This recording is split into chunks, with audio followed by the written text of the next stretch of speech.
আসসালামু আলাইকুম। আচ্ছা, কখনো কি ভেবে দেখেছেন এক ঝলক বিদ্যুৎ কিভাবে আমাদের ইমানের গভীরতা মাপতে পারে? চলুন আজ এই রহস্যটা একটু খোলাসা করা যাক। সূরা আল বাকারার ২০ নম্বর আয়াত শুরুই হচ্ছে এই লাইনটা দিয়ে, বিদ্যুৎ তাদের দৃষ্টি কেড়ে নেয়। কি অসাধারণ একটা লাইন, তাই না? এটা কিন্তু আমাদের সামনে এক শক্তিশালী রূপকের দরজা খুলে দেয়।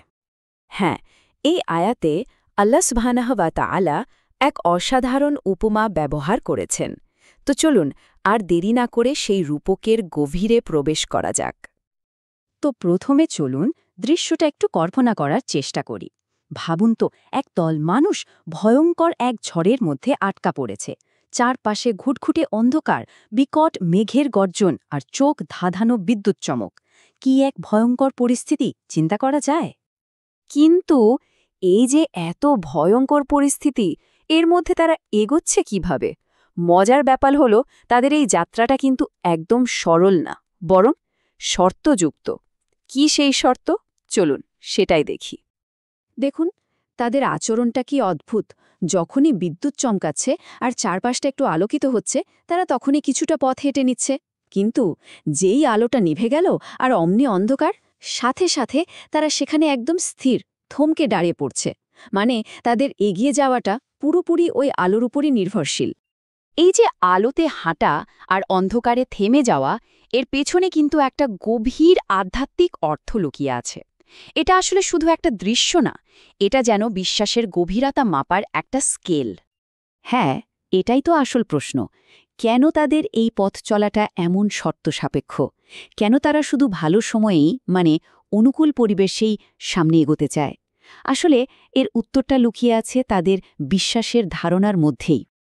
এই অবস্থাকে আমরা বলতে পারি এক ধরনের আধ্যাত্মিক সুবিধাবাদ। মানেটা কি?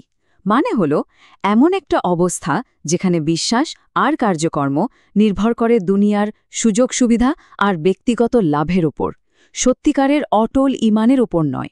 এখানে ওই বিদ্যুৎ চমকের ক্ষণস্থায়ী আলোটা হলো দুনিয়ার সামান্য কোনো সুবিধা, আর অন্ধকারটা হলো পরীক্ষা বা কঠিন সময়। তাহলে মূল ব্যাপারটা কি দাঁড়ালো?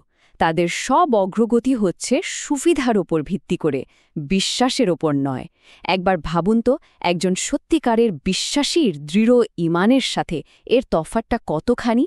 একজন মোমেন তো সুখে দুঃখে আলো অন্ধকারে সব অবস্থাতেই আল্লাহর উপর ভরসা করে সামনে এগিয়ে যায়, তাই না? আচ্ছা, এই অসাধারণ উপমাটা বর্ণনা করার পর আয়াতটি আমাদের মনোযোগ নিয়ে যায় অন্য একদিকে, আর সেটা হলো আল্লাহর অসীম ক্ষমতা। এটা আমাদের সবাইকে মনে করিয়ে দেয় যে চূড়ান্ত নিয়ন্ত্রণটা আসলে কার হাতে।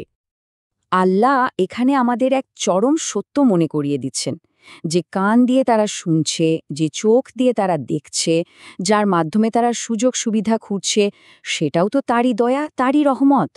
তিনি যদি চাইতেন এক মুহূর্তেই তা কেড়ে নিতে পারতেন। মানে তাদের পুরো অস্তিত্বটাই তার ইচ্ছার অধীন। এবং আয়াতটি শেষ হচ্ছে এই অকাট্য সত্যটা দিয়ে, ইন্নাল্লাহা আলা কুল্লি শাইইন কাদির। এর অর্থ, নিশ্চয়ই আল্লাহ সবকিছুর ওপর ক্ষমতাবান, তার ক্ষমতার বাইরে কিচ্ছু নেই, একদম কিছু না। বেশ, এই যে এত শক্তিশালী একটা উপমা আর আল্লাহর ক্ষমতার বর্ণনা, এখান থেকে আমাদের সবার জন্য কি শিক্ষা রয়েছে? চলুন মূল বিষয়গুলো একবার এক ঝলকে দেখে নিই। প্রথমত, আমাদের বিশ্বাস হতে হবে একদম স্থির, পাথরের মতো। শুধু সুবিধামতো সময় নয়, সবসময় সত্যকে আঁকড়ে ধরতে হবে। দ্বিতীয়ত, মনে রাখতে হবে কঠিন সময়টাই কিন্তু আমাদের ইমানের আসল পরীক্ষা। সেই মুহূর্তে থমকে গেলে চলবে না। আর সবশেষে এবং সবচেয়ে গুরুত্বপূর্ণ হল আল্লাহর অসীম ক্ষমতার ওপর পুরোপুরি আস্থা রাখা, কারণ তিনি তো আমাদের একমাত্র রক্ষাকর্তা। আলহামদুলিল্লাহ, আল্লাহস ক্রিয়েশন চ্যানেলে আমাদের একটাই চেষ্টা, যেন কোরআনের আলো আমাদের জীবনে ওই ক্ষণস্থায়ী বিদ্যুৎ চমকের মতো না হয়ে একটা ধ্রুবতারা হয়ে থাকে।